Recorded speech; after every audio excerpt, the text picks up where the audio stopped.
नमस्कार। आकाशवाणी से प्रस्तुत है समाचार संध्या।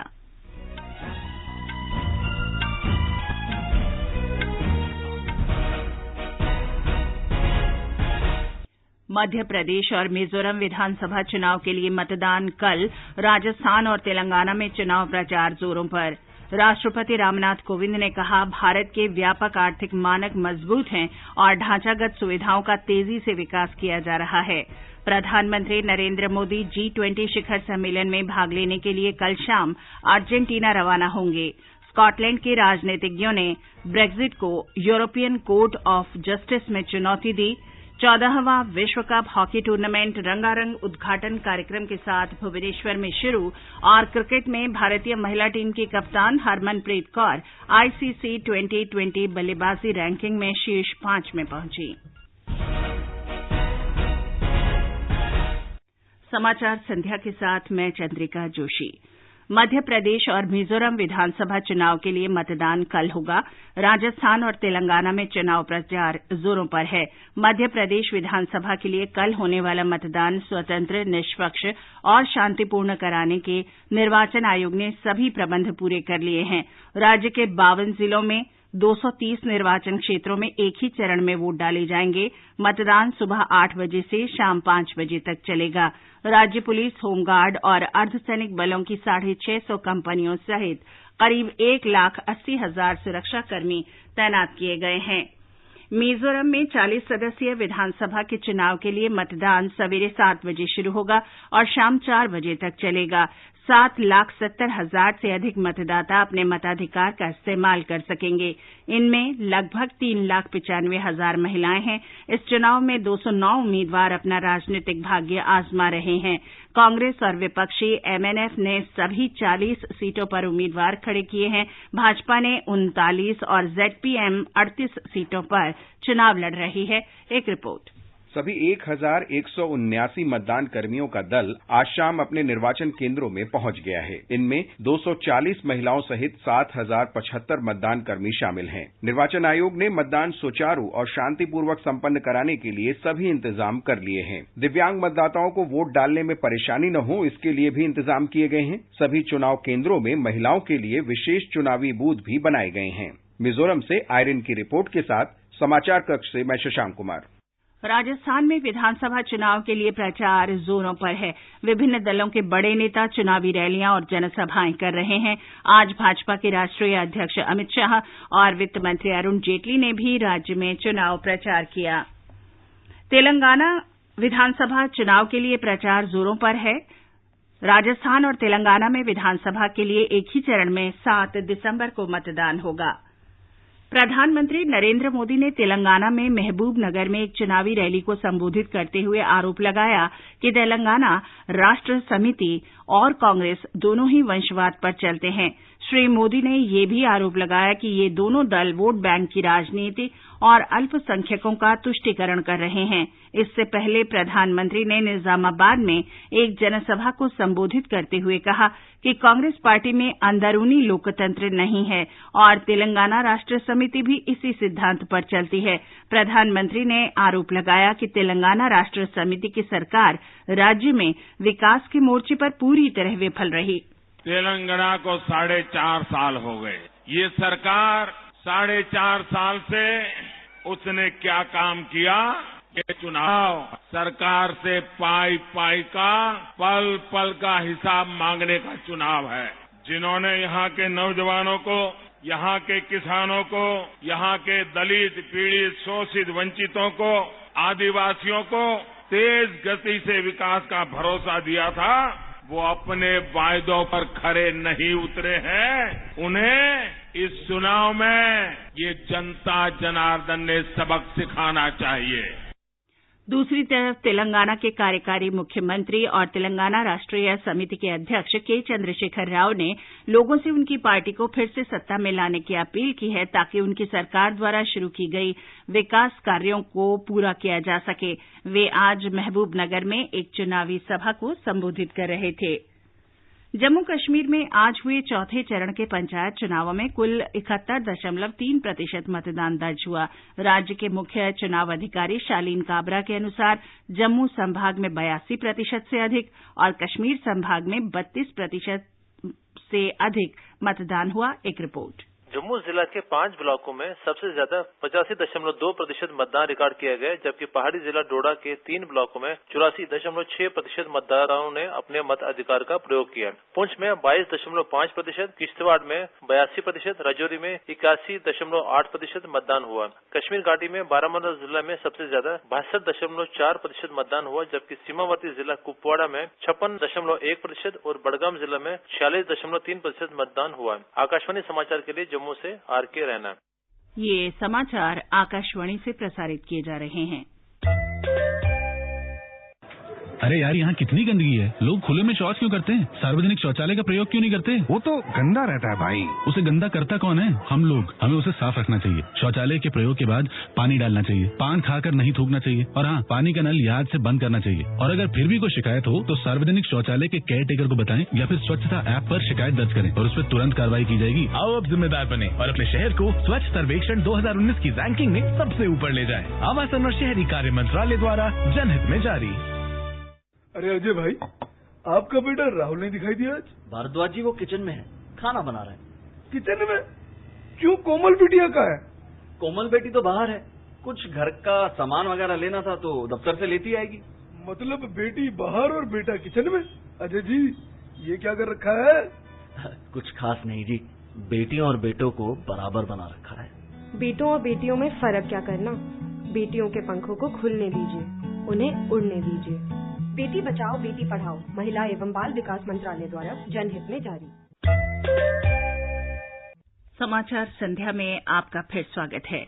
राष्ट्रपति रामनाथ कोविंद ने कहा है कि भारत का व्यापक आर्थिक मानक मजबूत है और ढांचागत सुविधाओं का तेजी से विकास किया जा रहा है।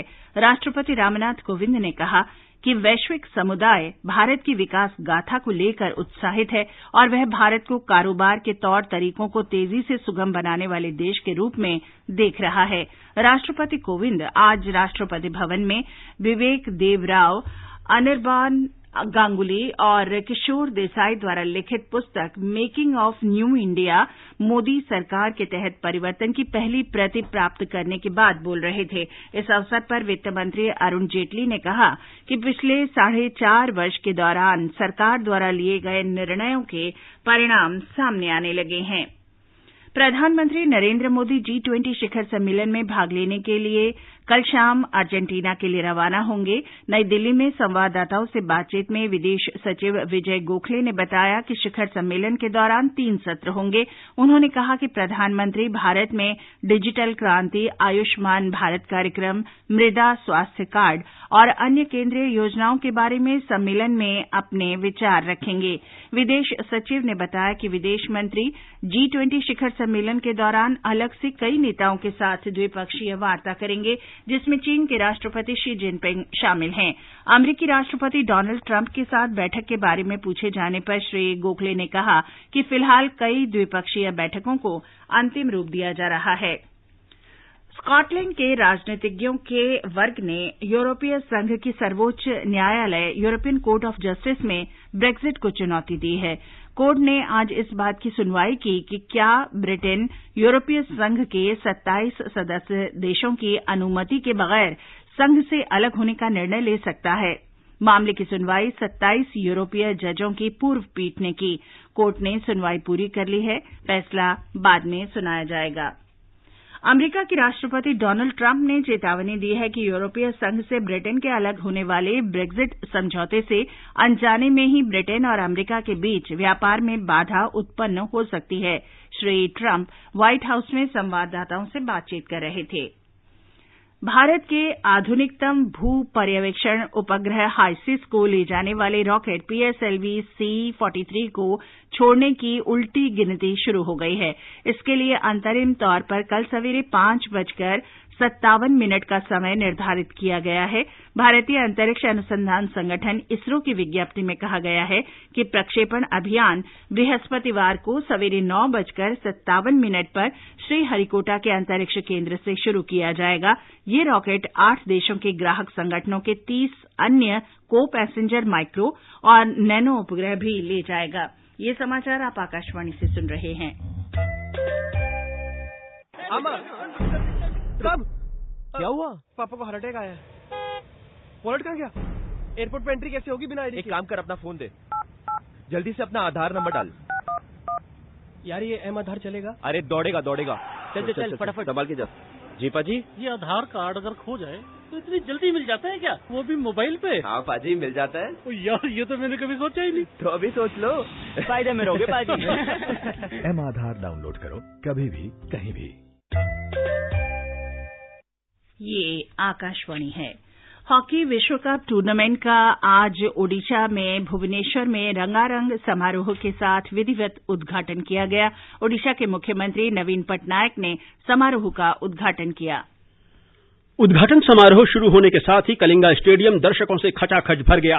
प्रख्यात कोरियोग्राफर गौरव कपूर और श्यामक डावर के साथ दर्शक झूम रहे हैं। प्रख्यात संगीत निर्देशक ए.आर. रहमान के गीत जय हिंद को दर्शक गुनगुना रहे हैं।